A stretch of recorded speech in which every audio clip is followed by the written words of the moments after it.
अध्याय 8 लक्ष्य के लिए कुछ ऐसे उपाय हैं जिनका प्रयोग करके व्यक्ति अपने निश्चित एवं प्रमुख लक्ष्य तक पहुंच सकता है।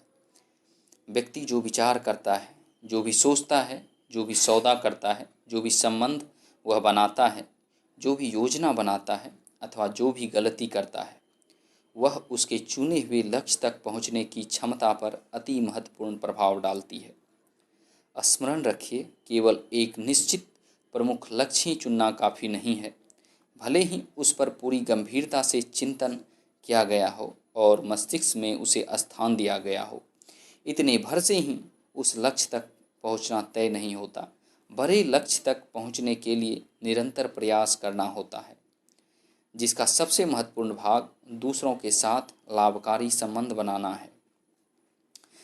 जब यह सच्चाई अच्छी तरह मस्तिष्क में बैठ जाएगी तो यह समझना कठिन नहीं होगा कि अपने सहयोगियों का चुनाव बहुत सावधानी से करनी चाहिए, विशेषतया उन लोगों का जिनके साथ व्यक्ति अपनी नौकरी या कार्य के मामले में समीपी संपर्क में रहता है।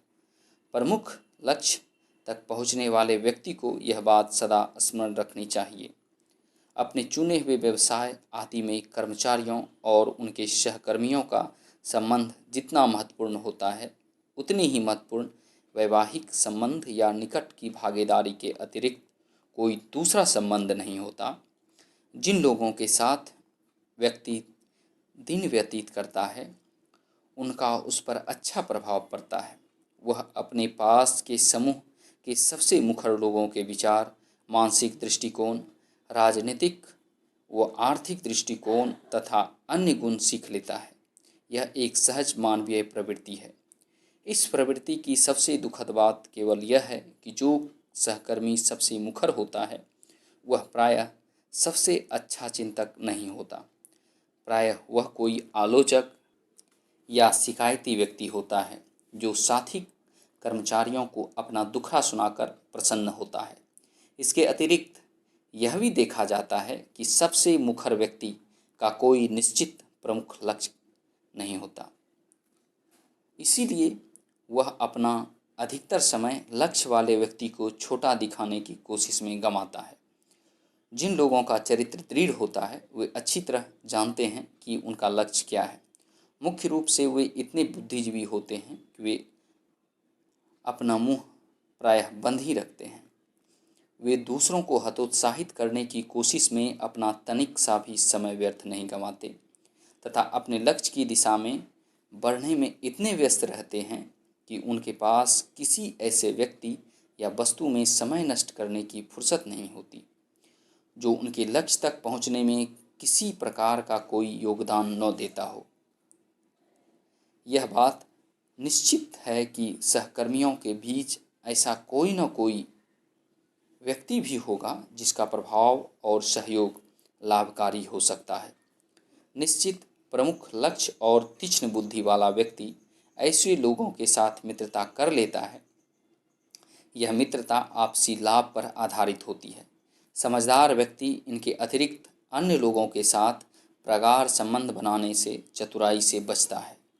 स्वाभाविक रूप से बुद्धिमान व्यक्ति उन्हीं को अपना सहयोगी बनाना चाहता है जिसमें चरित्र, ज्ञान और व्यक्तित्व के ऐसे गुण हों जिनसे उसे सहायता मिल सकती हो। स्पष्ट है कि वह उच्च पद पर बैठे लोगों को भी दृष्टिहीन नहीं करेगा।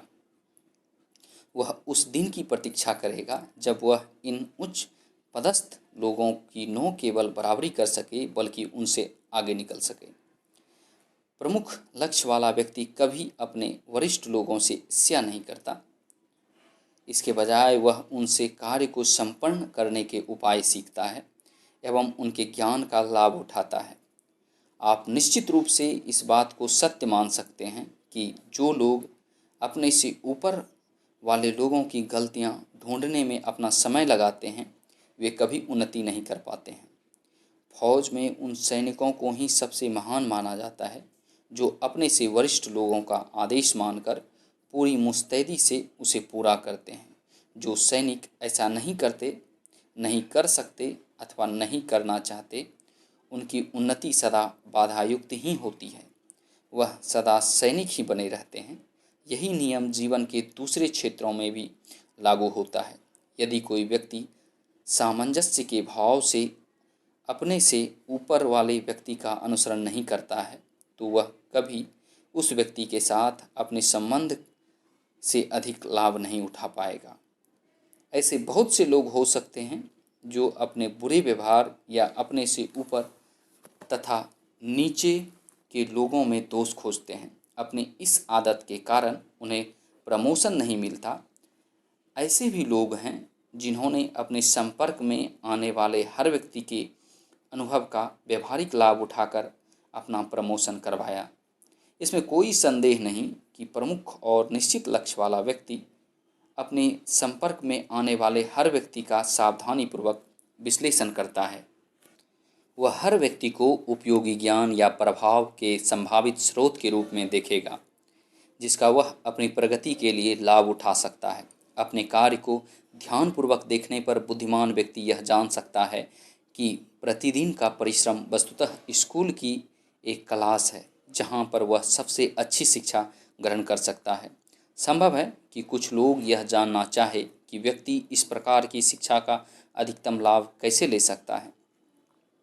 इसका उत्तर यही है कि व्यक्ति का उद्देश्य ही उसे कार्य के नियमित प्रेरित करता है। यदि उद्देश्य बड़ा हो तो व्यक्ति अपना अनुभव, ज्ञान और सहयोग दूसरों को दे देता है।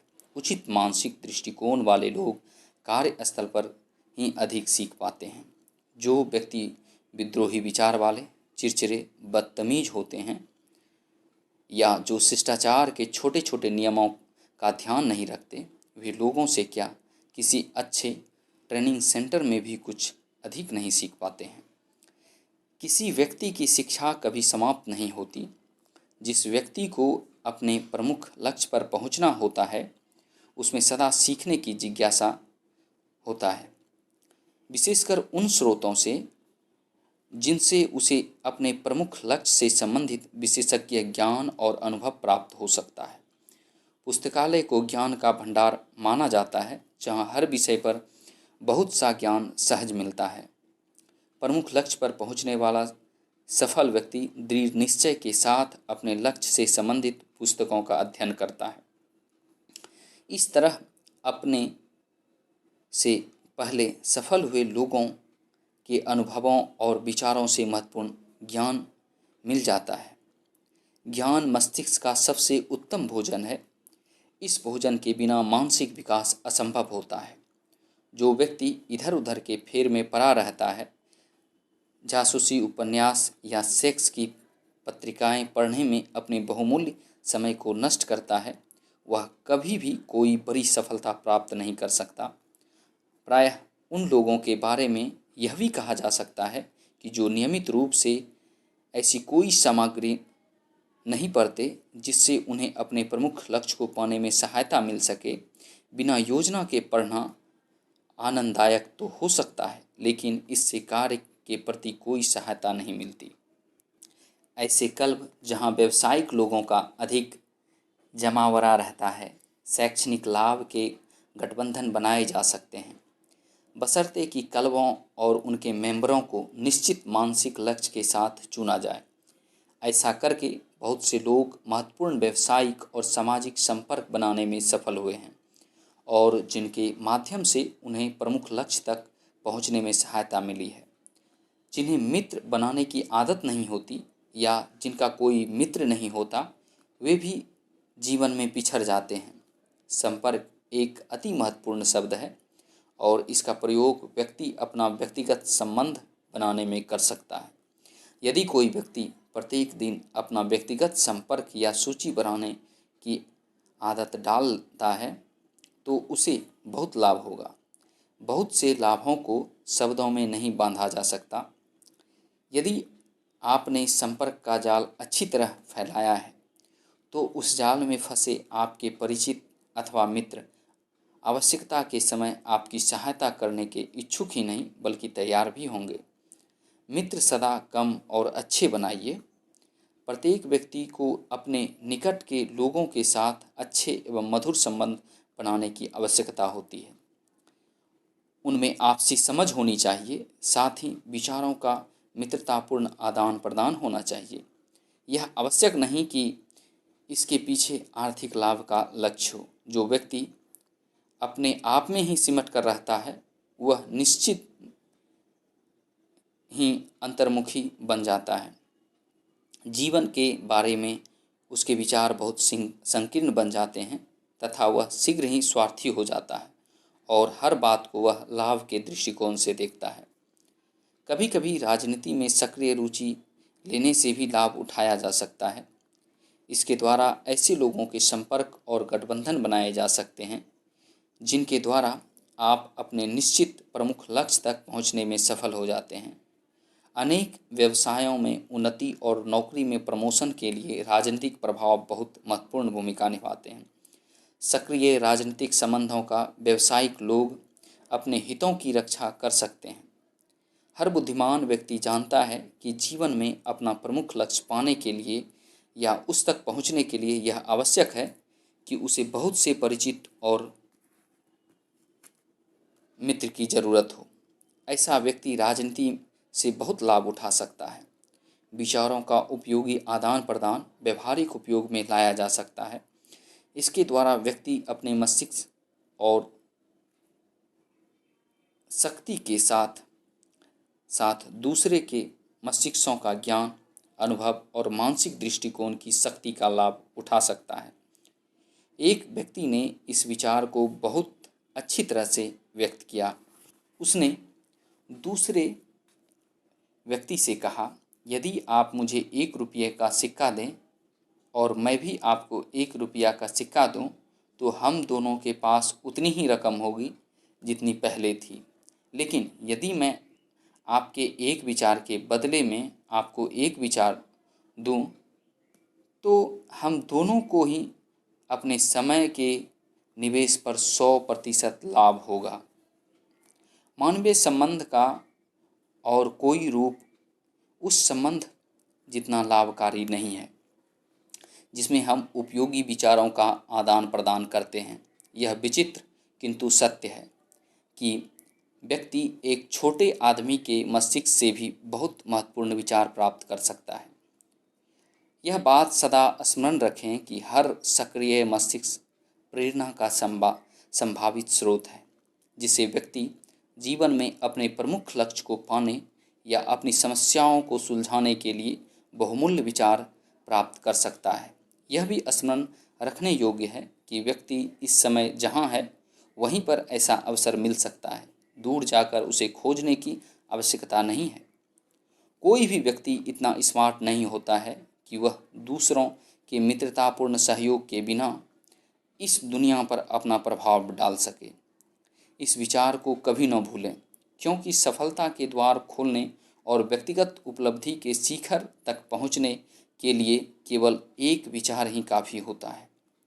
बहुत से लोग सफलता की खोज में बहुत दूर तक जाते हैं और अपने आसपास उस सफलता को नहीं खोजते।